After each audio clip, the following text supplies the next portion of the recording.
Bonjour, on est dans le sprint de l'élection présidentielle. Chacun doit y participer à sa manière.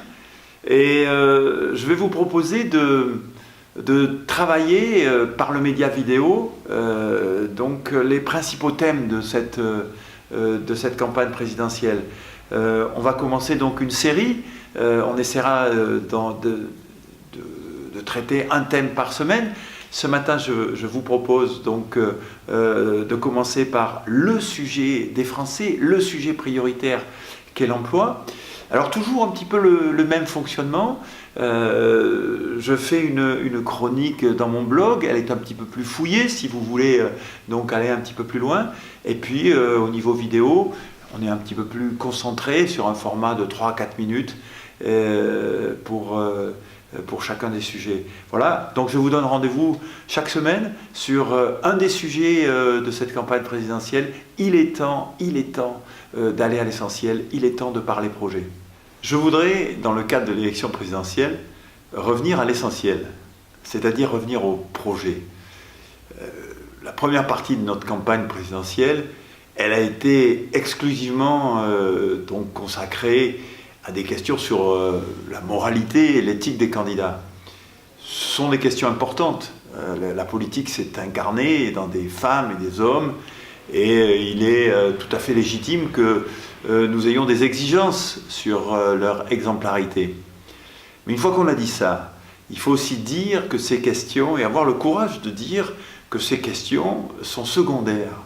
La question centrale d'une élection présidentielle, c'est quel est le chemin, quelle est la route que nous voulons pour notre pays dans les 5 ans qui viennent. Et ça, bien sûr, ça passe par la connaissance des projets des principaux candidats et leur comparaison. Et aujourd'hui, j'ai envie de commencer par le sujet qui est la priorité numéro 1 des Français, de nos concitoyens, c'est l'emploi. Et ils ont raison.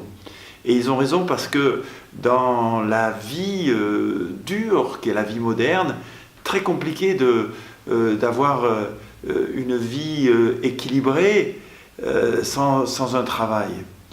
Or, le chômage en France est devenu un chômage de masse, on le sait maintenant, et pire que cela, nous sommes un des rares pays à ne pas avoir profité de la fenêtre de tir qu'a représentée la période 2012-2017, qui était une période très favorable. On a tendance à l'oublier parce qu'elle a été bien sûr durcie par les problèmes de terrorisme, mais au niveau économique, c'était une fenêtre de tir, comme on dit.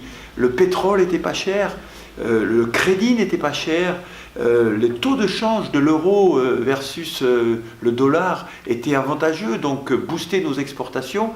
Tous les pays, c'est-à-dire à peu près 27 sur 31 des pays de l'Union européenne en ont profité pour diminuer leur taux de chômage, pas nous, pas la France. La France de François Hollande, en 4 ans, c'est 600 000 chômeurs de plus. Alors, que dit François Fillon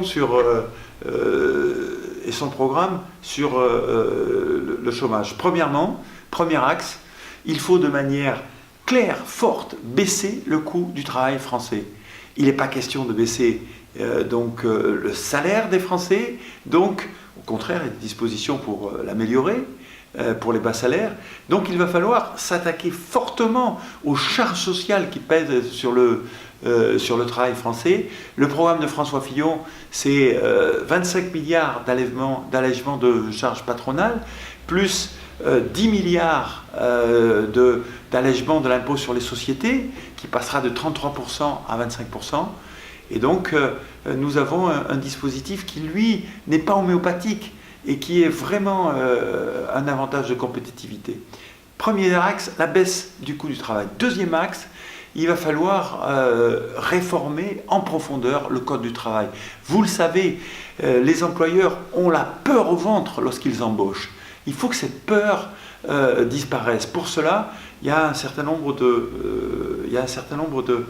mesures clés à prendre, notamment sur l'acte d'embauche et l'acte de licenciement. Il va falloir sécuriser le licenciement pour les employeurs Et de l'autre côté, il va falloir rendre à l'entreprise sa liberté, notamment faire lever le verrou des 35 heures. Les 35 heures, ça a été une utopie française, une utopie qui nous a fait très mal et qui notamment a créé beaucoup de souffrance autour du chômage. Il faut maintenant que chaque entreprise retrouve la liberté de fixer sa durée hebdomadaire de travail. C'est le deuxième axe, réformer en profondeur le Code du travail.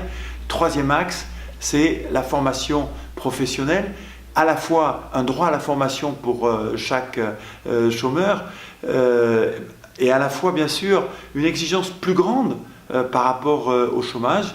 Il faudra admettre, premièrement, une dégressivité plus grande des droits au chômage, et ensuite, donc, un contrôle plus serré sur le refus des offres d'emploi qui pourraient être faits aux demandeurs d'emploi. Voilà, c'est cet ensemble qui nous permettra de passer de 10% de taux de chômage à 7%. Imaginez ce que c'est, 6 000 chômeurs sur la Genée. Et aujourd'hui, l'objectif que se fixe François Fillon, c'est d'être en 2022 à 7% de taux de chômage, de baisser d'un tiers ce chômage. Ça veut dire que sur la France, il y aurait pratiquement 1 million de personnes qui retrouveraient le chemin de l'emploi. Sur Agen, il y aurait 2000 personnes qui retrouveraient un travail. C'est un projet absolument central. Il mérite votre adhésion.